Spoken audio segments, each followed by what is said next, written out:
అప్పుల బాధలు వెంటాడుతున్నాయా? అయితే 6 JVR వారి జాతిరత్నాలు ధరించండి. రైట్, బ్రేకింగ్ న్యూస్ చూస్తున్నాం మనం టీవీ స్క్రీన్ పై. ఫోక్ డాన్సర్ మాధురి రాథోడ్ అడ్డంగా దొరికిపోయారు ఒక హోటల్లో. ఒక్కసారి ఆ విజువల్ పీసీఆర్.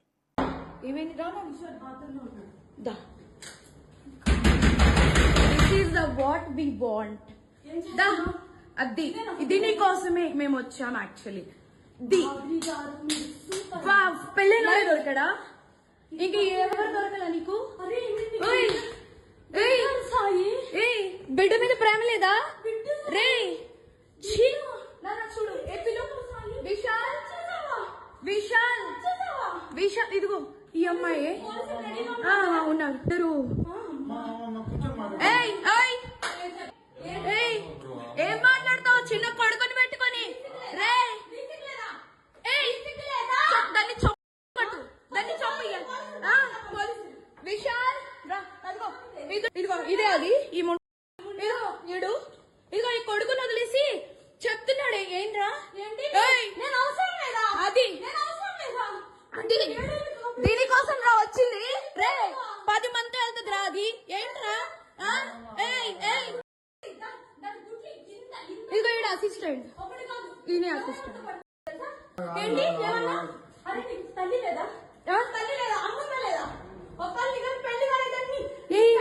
పెళ్ళైనోడు కాదు, పెళ్ళైనోడే దొరికాడా నీకు? పెళ్ళైనోడు దొరికాడా నీకు? పెళ్ళైనోడు దొరికాడా? పెళ్ళైనోడా? సిగ్గులే. ఏంటి ఏంటి ఏంటి? పెట్టు. సో చూసారు కదా, ఫోక్ డాన్సర్గా చెప్పుకున్నటువంటి మాధురి రాథోడ్ తెలంగాణకి సంబంధించినటువంటి చాలా ఫోక్ సాంగ్స్ చేశారు. ప్రముఖ తెలుగు జానపద నృత్యకారిణి అండ్ సోషల్ మీడియా ఇన్ఫ్లుయెన్సర్ కూడా, అండ్ కంటెంట్ కూడా క్రియేట్ చేస్తారు. దీనికి సంబంధించి ఆవిడకి సోషల్ మీడియాలో ఓన్లీ ఇన్స్టాగ్రామ్ ఫాలోవర్స్ మాత్రమే 7,29,000 మంది ఉన్నారు. అండ్ గతంలో కూడా D20 ఈ టీవీ కార్యక్రమంలో కూడా చాలా మందిని ఆకట్టుకుంది తన డ్యాన్స్తో కావచ్చు, తన నటనతో. అండ్ చాలామంది మాస్టర్ల దగ్గర నుంచి ఒక మంచి అప్రిషియేషన్స్ పొందినటువంటి నృత్యకారిణి మన మాధురి రాథోడ్ అడ్డంగా ఒక హోటల్లో దొరికిపోయిన సిచ్యువేషన్ ఇప్పుడు మనం టీవీ స్క్రీన్ పై చూస్తున్నాం. సో ఇప్పటికే ఆవిడకి చాలా మంచి పేరుంది తెలుగు రాష్ట్రాల్లోనే కాదు. ఆవిడ యాక్ట్ చేసిన సాంగ్స్ ఉత్తా చేతులు ఇలాంటివి ఏవైతే ఉంటాయో కొన్ని, ఆ సాంగ్స్ని చాలామంది వింటూ ఉంటారు. తెలంగాణకి సంబంధించినటువంటి ఆరిజిన్ ఎక్కడున్నా, ఆస్ట్రేలియా కావచ్చు, లేకపోతే US కావచ్చు, UK కావచ్చు, సో ప్రాంతం ఏదైనా సరే అంటే ఒక కార్యక్రమం, ఒక చిన్న ఫంక్షను అలాంటివి చేయాలంటే మ్యాక్స్ టు మ్యాక్స్ అంటే గత ఒక 1 ఇయర్గా ఈవిడ పాడినటువంటి సాంగ్స్ కావచ్చు, ఈవిడ డ్యాన్స్ వేసినటువంటి సాంగ్స్ కావచ్చు, ఇవన్నీ ఎక్కువ ప్లే చేస్తూ ఉంటారు. సో ఒక్కసారి అలా వైఫ్ ఏదైతే రెడ్ హ్యాండ్గా పట్టుకుంది, ఆవిడేం మాట్లాడుతున్నారు ఒకసారి పీసీఆర్ ప్లీజ్. శరణ్య, నేను ఈశ్వర్ సాయిలో కో క్యారెక్టర్ ఈశ్వర్ సాయి వైఫ్ని. బేసిక్గా నా హస్బెండ్ నార్మల్గా అయితే మాత్రం మా రిలేషన్ 7 years బట్టి ఎప్పుడు ఎలాంటి డిస్టర్బెన్స్ అయితే లేదు. ట్రూత్గా చెప్పాలంటే నా హస్బెండ్లో నేను ఈ 7 సంవత్సరాలు ఒక్కసారి కూడా నేను ఎప్పుడు ఇలాంటి పొరపాట్లు ఎప్పుడు చూడలేదు. టెక్స్టులు మెసేజ్లు నా దగ్గర ప్రూఫ్లు ఉన్నాయి, చూపిస్తే మాత్రం అంటే ఇట్లా ఎలా వస్తుందంటే మరి నా హస్బెండ్ కూడా చెప్పడం ఏంటంటే తనే ఇట్లా నన్ను కొంచెం ఇది చేసింది. సో అందుకోసం అని ఏ అబ్బాయి అయినా సరే మరి ఎట్లా ఇలాగే అయిపోయింది ఇంకా అని చెప్పి తను చెప్తున్నాడు. మరి ఆ అమ్మాయి ఏమంటుందంటే నాతో కూడా చాలా మంచిగా మాట్లాడేది. సో నేను లాస్ట్ టైం సూసైడ్ చేసుకోవడానికి వెళ్ళాను అనమాట. ఇట్లా ఈ అమ్మాయి విషయంలోనే కొంచెం నాకేదో కొంచెం నెగిటివ్ వైబ్ వచ్చి, సో నేను బయటికి అంటే నేను సూసైడ్ చేసుకోవడం వరకు వెళ్ళిపోయాను. నేను నాకు బాబున్నాడు, బాబుని తీసుకొని సూసైడ్ చేసుకోవడానికి వరకు వెళ్ళిపోతే ఆ అమ్మాయి నా కోసం ఫుల్గా అంటే ఎక్కడ ఇది బాగా స్ప్రెడ్ అయిపోతుందా ఏంటి అనుకుందో ఏమో తెలియదు, కానీ కంటిన్యూగా నన్ను ఫాలోఅప్ చేస్తూ ఎక్కడున్నావు ఏమైంది నాకు అప్పుడు కూడా ఏం డౌట్ రాలేదు. తర్వాత చూస్తే మెసేజ్లు ఇవి అవి అన్నీ చూస్తే ఇలా రావాలి, మీ అన్న రావాలి.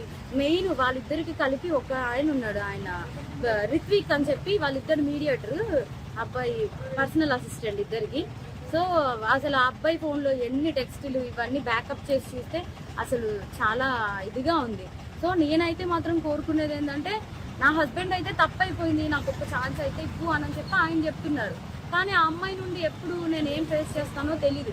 కానీ ఎందుకంటే ఇప్పుడు నాలాంటి అమ్మాయికి అంతమంది ఫాలోవర్స్ ఉండి పైగా నాతో ఇంత మంచిగా ఉండి ఇంత చేసిందంటే వాళ్ళ అమ్మగారు రికార్డు కూడా ఉంది. నేను పొద్దున్న వాళ్ళ అమ్మగారికి ఫోన్ చేసి అడిగితే మా అమ్మాయి అంతే అలాగే చేస్తుంది అని చెప్పి అంటుంది. నా దగ్గర రికార్డు ఉంది. ఫోన్ స్విచ్ ఆఫ్ అయ్యేటప్పటికి నా దగ్గర ప్రూఫ్ లేకుండా ఉంది. ఆన్ చేస్తే అది కూడా ఇస్తాను. సో ఇట్లాగా నాకు అన్యాయం జరిగింది. నా పేరెంట్స్ మా సిస్టర్స్ వచ్చి ఏదో చేశారు. నా హస్బెండ్ నాతో ఏదో కొంచెం పోలీసులు దీంతో ఏదో మాట్లాడుతున్నాం అవుతుంది.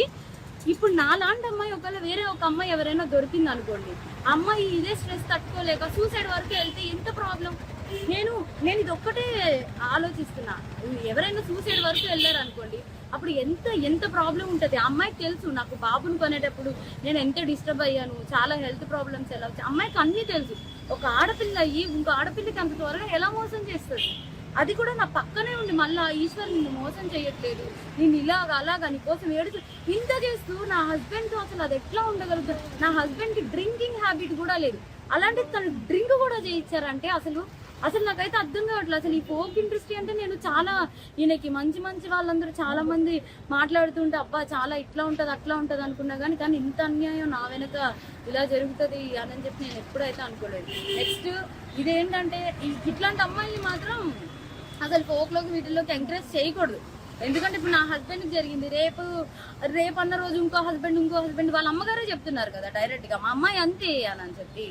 సో ఇవన్నీ కొంచెం చూసుకొని కొంచెం ఫోక్లోకి తీసుకునేప్పుడు కూడా మనుషుల కోసం నేను మిగతా వాళ్ళని అనట్లేదు కానీ ఇట్లాంటి వాళ్ళని మాత్రం కొంచెం చూసుకోండి. కాపురాలు పోతాయి, చిన్నపిల్లల లైఫ్లు పోతాయి. క్యాస్టింగ్ క్యాచ్ అనేది బేసిక్లీ ఫిల్మ్ ఇండస్ట్రీలో ఫోక్ ఇండస్ట్రీలో జరుగుతుందనే ఆరోపణలు ఉన్నాయి. మరి దాని మీద మీ అభిప్రాయం ఏంటి? ఇది కూడా అదే కోణానికి చెందిందా లేకపోతే ఇండివిజువల్? అట్లా ఏం లేదు, నిజం చెప్తున్నాను కదా. మా హస్బెండ్కి డ్రింకింగ్ హ్యాబిట్ లేదంటే మీరు ఆలోచించండి. నా డెలివరీ దగ్గర నుండి ప్రతి ఒక్కటి నా హస్బెండ్ నన్ను పువ్వుల్లో పెట్టి చూసుకున్నాడు. ఏ రోజు ఇప్పుడు నా హస్బెండ్ విషయంలో 1 minute నేను ఆలోచిస్తున్నానంటే దీనికే. నా బిడ్డను కానీ నన్ను కానీ ఇంత కేర్గా చూసుకుని అబ్బాయి ఏమంటున్నాడు, ఇప్పుడు ఒక అమ్మాయి వచ్చి నా మీద పడిపోతే నేను ఏం చేస్తా, ఇప్పుడు ఒక షూట్లో ఉన్న వాళ్ళం మేము అంత క్లోజ్ అయిపోతుంటే నేను ఏం చేయగలుగుతా అంటున్నాడు. అప్పుడు నేను నా హస్బెండ్కి చెప్తున్నాను నువ్వు చేసింది తప్పు, మరి అమ్మాయి పడితే మరి నీకు తెలీదా, ఆబ్వియస్గా ఒక అబ్బాయి ఇప్పుడు నీకు పిల్లం బిడ్డలు ఉన్నారు నీకు ఆ మాత్రం తెలీదా అంటే ఇంకా అయిపోయింది ఏదో అయిపోయింది. కానీ ఆ అమ్మాయికి తెలియాలి కదా, ఒక ఆడపిల్ల మరి తనకి తెలియాలి కదా. సో నాకు ఇబ్బంది ఎక్స్ట్రా కోసం అయితే తెలీదు. ఫోక్ కోసం మాట్లాడితే మాత్రం చాలా మంది మంచి వాళ్ళని అయితే నేను చూస్తూనే ఉన్నాను కదా, చాలా మంది మంచిగానే ఉన్నారు. కానీ ఇలా పక్కనే ఉండి గొంతు కోసే వాళ్ళని నేను ఇప్పుడే చూసాను. పైగా ఆ అమ్మాయి ఇంత సెలబ్రిటీ లాగా అన్నిట్లో డీలో వీటిల్లో వాటిల్లో ఇంత వచ్చి ఒక ఆడపిల్ల జీవితం ఒక్కసారైనా ఆలోచించాలి. పైగా తనకి బ్రేకప్ కూడా అయింది. తను నాకు చెప్పుకొని కూడా బాధపడితే నేను అన్నాను మీ బాయ్ ఫ్రెండ్ మీకు ఇట్లా చేసినప్పుడు మీరు ఎట్లా అయితే బాధపడ్డారో అట్లాగే కదా అని చెప్పి కూడా అన్నాను కూడా. తనకి ఆ మాత్రం అసలు ఏవి గుర్తు రాకుండా ఇంత ఎట్లా చేసిందో నాకు అర్థం కావట్లేదు. ఎందుకంటే మీరు అనుకోవచ్చు ఇప్పుడు ఏంటి ఈ అమ్మాయి కోసమే చెప్తుంది వాళ్ళ హస్బెండ్ కోసం. నా హస్బెండ్ 7 years బట్టి నేను కాపురం చేశాను కాబట్టి తన కోసం నాకు తెలుసు. అది నేను చెప్పే తన కోసం నాకు తెలుసు. తను కూడా ఒకటే కదా అంటున్నాడు, మీద పడిపోతే నేను ఏం చేయగలుగుతాను అననే అంటున్నాడు. సో ఇదేం చెప్తున్నానంటే కొంచెం ఈ రోజుల్లో అమ్మాయిలతో కొంచెం జాగ్రత్తగా ఉండాలి. ఫ్రెండ్స్ ఇచ్చారు అని చెప్పి కూడా నమ్మద్దు. ఈ ఫోక్ వీటిల్లోకి అయితే మాత్రం ఫోక్ అనే కాదు దేంట్లో అయినా సరే పంపించే ముందు ఒకసారి ఆలోచించుకోండి. సో విన్నారు కదా ఆవిడ చెప్పేది. ఎట్టి పరిస్థితుల్లో గతంలో కొంచెం ఆవిడ బాగానే ఉంది మాతో, అండ్ ఆవిడ గురించే నేను చచ్చిపోదామని చెప్పి కూడా అంటే బలవన్మరణానికి ప్రయత్నించాలని కూడా ఈ ఈశ్వర్ సాయి వాళ్ళ వైఫ్ చెప్తున్న నేపథ్యం. సో ఫ్రెండ్ అనుకుంటూ అలాంటి మెసేజ్లు అలాంటి టెక్స్ట్లు ఎప్పుడు కలుద్దాం, ఏం చేద్దాం, ఎలా కలుద్దాం, ఎక్కడ కలుద్దాం ఇలాంటి మెసేజ్లే పెట్టేదని కూడా వాళ్ళ ఆవిడ చెప్తున్నటువంటి నేపథ్యం. ఎవరైతే ఈశ్వర్ సాయి వాళ్ళ వైఫ్ ఇప్పుడు దాకా మీరు చూసింది. సో ఆవిడకి ఒక అనుమానం వచ్చింది గతంలో. సో కొన్ని మెసేజ్లు పెట్టింది అండ్ వాళ్ళ వైఫ్తోనేమో ఈశ్వర్ సాయి వైఫ్తోనేమో చాలా క్యాజువల్గా న్యూట్రల్గా మాట్లాడుతుంది అండ్ ఇతనితో మాత్రం చాలా గలీజ్ కాన్వర్జేషన్ చేస్తుందని చెప్పి ఆవిడ ఘంటాపదంగా చెప్తున్నటువంటి సిచ్యువేషన్. సో ఇలాంటి నేపథ్యంలో అంటే ఆవిడికి ఇంత దిగజారాల్సిన అవసరం ఏమొచ్చిందంటూ కూడా చాలామంది కామెంట్స్ పెడుతున్నారు. సో ఆవిడ నిజంగా పెళ్లి చేసుకోవాలనుకుంటే వెళ్ళి పెళ్లి చేసుకోవచ్చు కదా, ఎక్కడో ఆంధ్రప్రదేశ్ నుంచి బతకడానికి వచ్చారు, వాళ్ళ ఫ్యామిలీ కూడా అంత అంటే ఫినాన్షియల్గా స్టేబుల్ కాదు, మరి అలాంటి సిచ్యువేషన్ నుంచి వచ్చి హైదరాబాద్లో ఉంటూ చాలా ఫోక్ సాంగ్స్లో డ్యాన్స్ చేస్తూ ఇటు ఇన్స్టాగ్రామ్లో కూడా ఆల్మోస్ట్ 7,20,000 మంది ఫాలోవర్స్ని సొంతం చేసుకున్నటువంటి ఈ అమ్మాయి ఇంత దారుణంగా ఇంత చండాలంగా చేయాల్సిన అవసరం ఏమొచ్చిందంటే కూడా చాలామంది మాట్లాడుతున్న పరిస్థితి. నిజంగా Madhuri Rathod age just 21 years. ఆ అమ్మాయి 2000 ఇయర్లో పుట్టింది, ఒక జెన్జీ కిడ్. సో పర్టికులర్గా ఆవిడ ఏపీకి సంబంధించినటువంటి వ్యక్తి.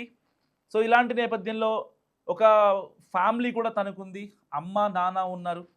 సో ఇలాంటి నేపథ్యంలో ఆ అమ్మాయి సో యాక్టివ్గా ఇన్స్టాగ్రామ్లో ఉంటూ కొన్ని ప్రమోషన్స్ చేస్తూ అండ్ దానికి సంబంధించి తన ఫేమ్ని ఎలాగైనా సరే అంటే ఇంకాస్త పెంచుకోవాలి, కెరియర్ పెంచుకోవాలన్నటువంటి నేపథ్యంలో ఇలాంటి తప్పులు చేయడం నిజంగా ఎంతవరకు కరెక్ట్ అనే అంటే చాలామంది మాట్లాడుతుంది ఏంటంటే ఫోక్ సాంగ్స్లో లేకపోతే రీసెంట్గా కూడా మనం ఫోక్ సాంగ్స్ గురించి మాట్లాడుకున్నాం.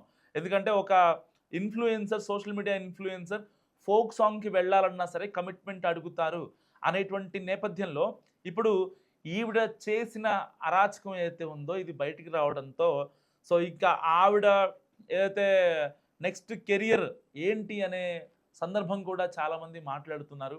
సో ఇప్పటికే ఈ విషయం వాళ్ళ అమ్మ నాన్నకు కూడా తెలిసిందంట. సో వాళ్ళు దీని మీద మరి రియాక్ట్ అవుతారా, లేదంటే ఆ అమ్మాయిని ఏపీకి తీసుకువెళ్ళిపోతారా, ఇంకా ఇక్కడితో మాధురి రాథోడ్ ఈ ఫోక్ డాన్సులన్నీ ఆపేస్తారా అంటూ కూడా చాలా రకాల చర్చలు జరుగుతున్నాయి. సో నిజంగా ఒక ఫేమ్ వచ్చిన తర్వాత దాన్ని కాపాడుకోవడం అంటే ఫేమ్ రావడం ఎంత ఇంపార్టెంటో ఆ ఫేమ్ని కాపాడుకోవడం కూడా నిజంగా అంతే ఇంపార్టెంట్ అని చెప్పాలి. సో ఇలాంటి వాళ్ళు చేసే చిన్న చిన్న మిస్టేక్స్ ఏవైతే ఉంటాయి అంటే మాధురి రాథోడ్ చేసింది చిన్న మిస్టేక్ అని నా ఉద్దేశం కాదు. సో అంటే రేపు ఏం జరుగుతుందో అంటే పిల్లి పాలు దాక్కుంటూ నేను తాగుతున్నాను నన్ను ఎవరు చూడట్లేదో ఎలా అనుకుంటుందో ఈవిడ అంత రెడ్ హ్యాండెడ్గా ఒక హోటల్కి వెళ్ళి సో అక్కడ ఇలాంటి అసాంఘిక కార్యకలాపాలు చేయడం నిజంగా ఎంతవరకు కరెక్ట్ అని కూడా చాలామంది నిలదీస్తున్న పరిస్థితి. ఒకవేళ ఇలాంటి వాళ్ళు కనుక ఇలాంటి పనులు చేస్తే పర్టికులర్గా ఫోక్ డ్యాన్స్లో సో నిజంగా అంటే తెలంగాణలో చాలామంది అమ్మాయిలు ఒక ఫోక్ డాన్సర్ అవ్వాలి అంటే ఫోక్ డాన్స్ చేస్తే చాలామంది గ్రామీణ ప్రాంతాల్లో వాళ్ళకి మనం ఈజీగా కనెక్ట్ అయిపోతాం, సో మనకి ఈజీగా ఫేమ్ వస్తుంది అని ఎవరైతే అనుకుంటారో వాళ్ళందరికీ ఇది ఒక ఈ నిదర్శనం అంటే ఈ యొక్క ఘటన ఒక చెంపపెట్టు లాంటిది. ఎందుకంటే చాలామంది తల్లిదండ్రులు ఇలాంటి విషయాలు తెలిసిన తర్వాత ఇంకా పంపించే ఆస్కారం కూడా ఉండదు. సో మాధురి రాథోడ్ గురించి మీరేమనుకుంటున్నారో మస్తు కామెంట్ చేయండి.